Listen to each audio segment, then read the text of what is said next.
আসসালামু আলাইকুম ওয়া রহমাতুল্লাহি ওয়া বারাকাতুহু। সবাইকে শুভ সকাল। প্রতিদিনের সকালে আমি আবার ফিরে এলাম কিছু অনুপ্রেরণামূলক কথা ও তথ্য নিয়ে।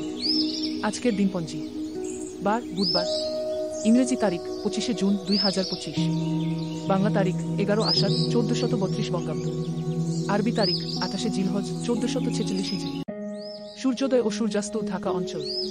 সূর্যোদয় সকাল 5টা 13 মিনিট, সূর্যাস্ত সন্ধ্যা 6টা 51 মিনিট। স্থান অনুযায়ী কিছুটা ভিন্ন হতে পারে। ঋতু ও আবহাওয়া। বর্তমান ঋতু বর্ষাকাল। আজ দেশের বিভিন্ন স্থানে হালকা থেকে মাঝারি বৃষ্টি হতে পারে। তাপমাত্রা থাকবে 25 ডিগ্রি থেকে 31 ডিগ্রি সেলসিয়াস পর্যন্ত। পরামর্শ: ছাতা সঙ্গে রাখুন। কাঁচা ও অজল খাবার এড়িয়ে চলুন। ভেজা জামা দ্রুত বদলান। বিশেষ দিবস: আন্তর্জাতিক দিবস, বিশ্ব নৌ পরিবহন নিরাপত্তা দিবস, বাংলাদেশের জাতীয় পুস্তক পাঠ উৎসাহ দিবস।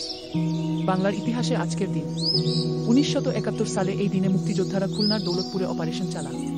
1962 সালের এই দিনে ঢাকা বিশ্ববিদ্যালয়ে ছাত্র বিক্ষোভে পুলিশের গুলিতে ছাত্র নিহত হয়। ইসলামের ইতিহাসে আজকের দিন: রাসূলুল্লাহ সাল্লাল্লাহু আলাইহি ওয়াসাল্লাম বিদায় হজের পর মুসলিম উম্মাহর উদ্দেশ্যে গুরুত্বপূর্ণ হুকুম প্রদান করেন। এই মাসেই হযরত ওসমান কুরআনের মিশক মুশহাফ একত্রীকরণের কাজ শেষ করেন। বিভিন্ন ধর্মীয় উপদেশ আজকের জন্য: ইসলাম: আল্লাহ তাদের সাহায্য করেন যারা মানুষের উপকার করে। কি হাদিস বুখারী। হিন্দু ধর্ম: সততা ও ধৈর্য জীবনের মূল শিক্ষাগুলো। গীতা। বৌদ্ধ ধর্ম: সত্য পথে চলা ও করুণা চর্চাই শান্তির পথ। খ্রিস্টান ধর্ম: যে ধৈর্য ধরে সে সফল হয়। বাইবেল। আজকের স্বাস্থ্য পরামর্শ: বর্ষাকালে ঠান্ডা, কাশি, ভাইরাস ও পানিবাহিত রোগের আশঙ্কা বেশি।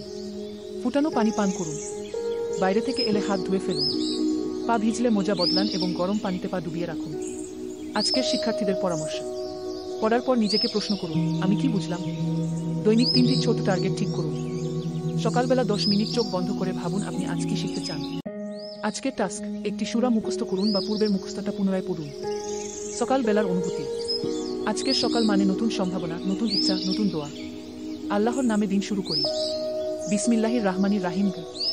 হৃদয়ে থাকুক কৃতজ্ঞতা, কাজে আসুক বরকত। শেষ কথা: নিজেকে বদলান, দুনিয়া বদলাবে। আল্লাহ যেন আজকের দিনটিকে আমাদের জন্য রহমত, মাগফিরাত ও নাজাতের বাহক করেন। আমিন। ভালো থাকুন, শিখুন, শিখিয়ে দিন।